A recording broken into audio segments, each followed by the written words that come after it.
और अब खबर ईरान और अमेरिका की। कैसे अब दोनों के बीच युद्ध की आशंका लगातार बढ़ रही है। अमेरिकी मीडिया से बातचीत में कई अमेरिकी अधिकारियों ने इस बात के साफ संकेत दिए हैं कि अमेरिका आने वाले दिनों में मिडिल ईस्ट में अपनी सैन्य तैनाती तेज करेगा। इसके लिए अमेरिका ने अपनी तैयारियां शुरू कर दी हैं, जिससे मिडिल ईस्ट में अपने एयरबेस पर एयर डिफेंस सिस्टम से लेकर कई और हथियार भी शामिल हैं। हालांकि खबर यह भी है कि अरब देश अमेरिका को रोक रहे हैं, लेकिन अमेरिका पीछे नहीं हट रहा और सही वक्त का इंतजार कर रहा है। कहा यह भी जा रहा है कि अमेरिकी नौसेना का USS Abraham Lincoln carrier striker group जैसे ही मिडिल ईस्ट पहुंचेगा, स्थिति बहुत अलग हो जाएगी। उधर अमेरिका ईरान के लिए युद्ध का प्लान बनाने में जुटा है, तो ईरान ने इजराइल के 8 शहरों पर बड़े हमले का एक प्लान लॉक कर दिया। आइए आपको दिखाएं आगे कितना भयावह होने वाला है।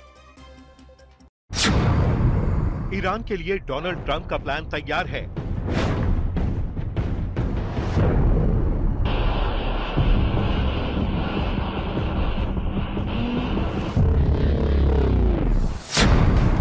ईरान ने भी हमले के लिए टारगेट लॉक कर दिए।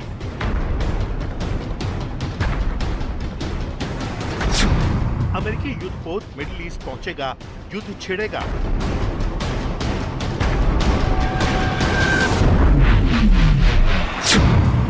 ईरान और अमेरिका में युद्ध की तैयारी, अरब में टेंशन।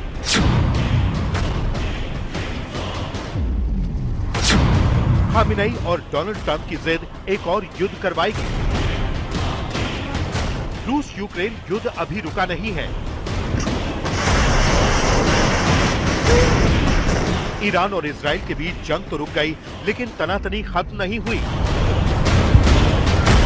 मिडिल ईस्ट के कई देशों पर इजराइल के हमले रुक रुक कर जारी हैं।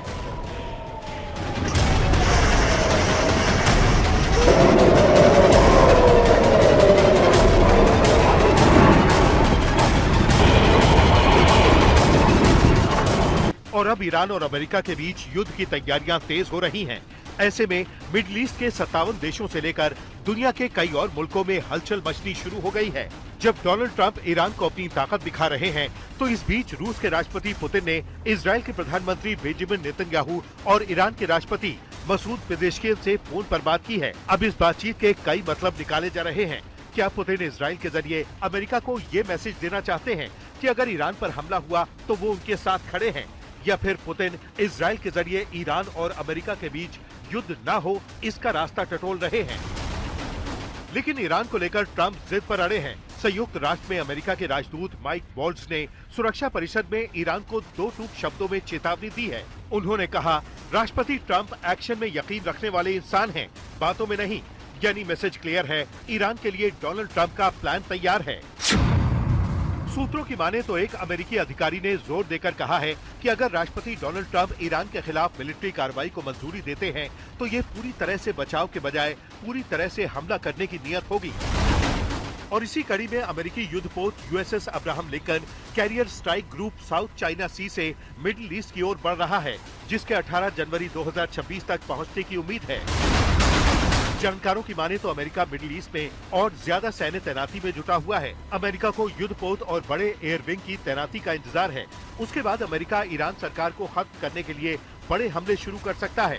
आपको बता दें कि सालों बाद ऐसा हुआ है कि मिडिल ईस्ट में इस वक्त अमेरिका का कोई भी विमान वाहक युद्धपोत मौजूद नहीं है। ट्रंप के कहने पर यूएसएस फोर्ड को कैरिबियन भेज दिया गया, जहां वेनेजुएला पर हमले की तैयारी थी। दूसरी तरफ ट्रंप ने पेंटागन से साफ कहा था कि वो ईरान पर तेज और आर पार वाला हमला चाहते हैं। हालांकि मध्य पूर्व में अमेरिका के केवल 3 आक्रामक युद्धपोत मौजूद थे।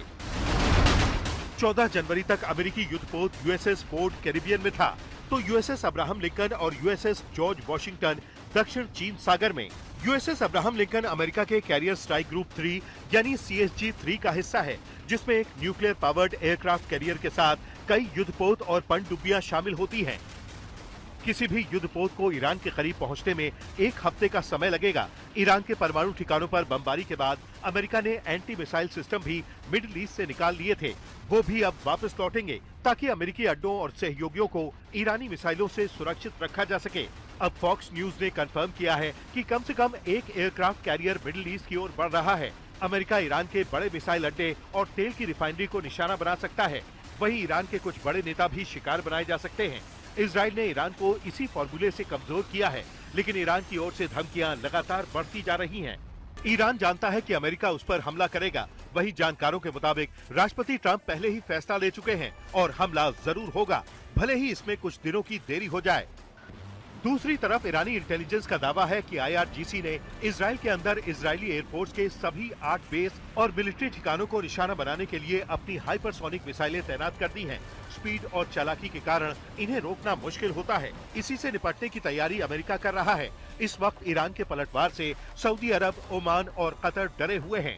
अरब देशों ने राष्ट्रपति ट्रंप से कहा है कि वो इस वक्त ईरान पर हमला न करें। इजराइल के प्रधानमंत्री बेंजामिन नेतन्याहू ने बुधवार को ट्रंप से बात की थी। उस बातचीत में नेतन्याहू ने भी फिलहाल हमला टालने की अपील की है।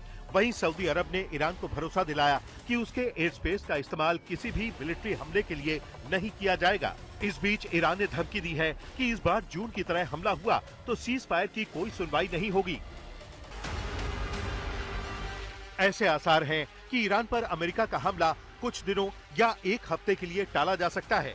फिर भी ऐसा नहीं लगता कि अमेरिका ईरान में सत्ता परिवर्तन के मुद्दे को आसानी से छोड़ देगा और इसी वजह से ही मिडिल ईस्ट में आक्रमण और अनिश्चितता के बादल मंडरा रहे हैं। एक तरफ युद्ध के मोर्चे तन रहे हैं तो दूसरी तरफ ईरान में 800 से ज्यादा प्रदर्शनकारियों पर अब भी फांसी का फंदा लटका है। अमेरिका की ओर से यह दावा किया गया है कि बड़े पैमाने पर दी जाने वाली फांसी को टाल दिया गया है, लेकिन ईरान से बेहद परेशान करने वाली खबर आ रही है।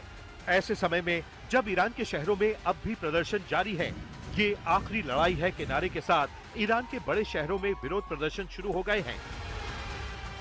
तानाशाह मुर्दाबाद के नारे लग रहे हैं, लेकिन ईरान में इंटरनेट पूरी तरह बंद है और इंटरनेट शटडाउन के 180 घंटे हो गए हैं।